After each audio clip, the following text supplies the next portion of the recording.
आज मैं आपके पास में लेके आया हूं कि किस तरह से कुछ दिनों से मैं देख रहा हूं अखबारों में कितने सारे स्कूलों ने खुलेआम फीस बढ़ा दी है बिना किसी सरकारी उसके, और पेरेंट्स को कह रहे हैं कि बच्चों के लिए दरवाजे बंद कर दिए गए हैं। अब किसी का बच्चा 11वीं में पढ़ रहा है, उससे एल्कॉन स्कूल है, एल्कॉन पब्लिक स्कूल, 11वीं 12वीं में 12,000 रुपये फीस थी, एक साल अचानक 13,000 कर दी। इसी तरह से सलवान पब्लिक स्कूल है, सलवान पब्लिक स्कूल की 9,000 फीस थी, 10,985 यानी सीधे सीधे 11,000 कर दी।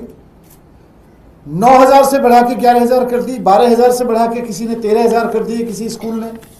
एंजल्स पब्लिक स्कूल है, एंजल्स पब्लिक स्कूल ने सीधे सीधे ब्लैंकेट ऑर्डर दे दिया है कि सारे बच्चों की फीस अब 11% बढ़ जाएगी।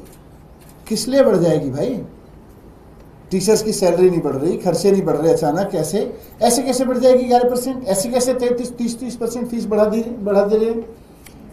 क्योंकि उनको पता है कि अब ऐसी सरकार है जिनको कोई फर्क नहीं पड़ता है, जो शामिल है इस लूट में।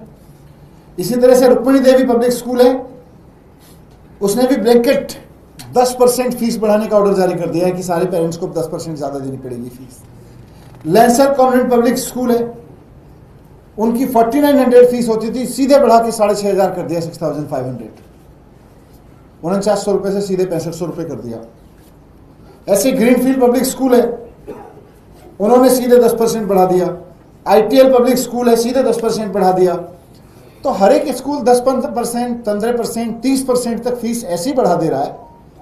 ये सरकार की क्या मिली भगत है प्राइवेट स्कूलों से कि 10 साल तक कोई प्राइवेट स्कूल इस तरह से मनमर्जी से फीस बढ़ाने की हिम्मत नहीं कर पाता था केजरीवाल जी के दौर में, केजरीवाल जी के मुख्यमंत्री रहते हुए। अगर किसी को सरकार सप्रेस करते हुए भी लगती थी कि भाई नहीं, सरकार हमें नाजायज मना करती है, तो कोर्ट जाता था, कोर्ट से परमिशन मिलती थी, तब बढ़ाता था। और वहां भी हम बड़े बड़े वकील खड़े करते थे, हम दिखाते थे जी इसके पास 30 करोड़ रुपए पड़ा हुआ है, फीस नहीं बढ़नी चाहिए, और उसको नहीं बढ़ाने देते थे जो गलत तरीके से बढ़ाता था। लेकिन यहां तो आते खुली छूट दे दिए। ये भारतीय जनता पार्टी की सरकार का प्राइवेट स्कूलों की इस फीस की खुली लूट से क्या रिश्ता है, बीजेपी को एक्सपोज करना जरूरी है।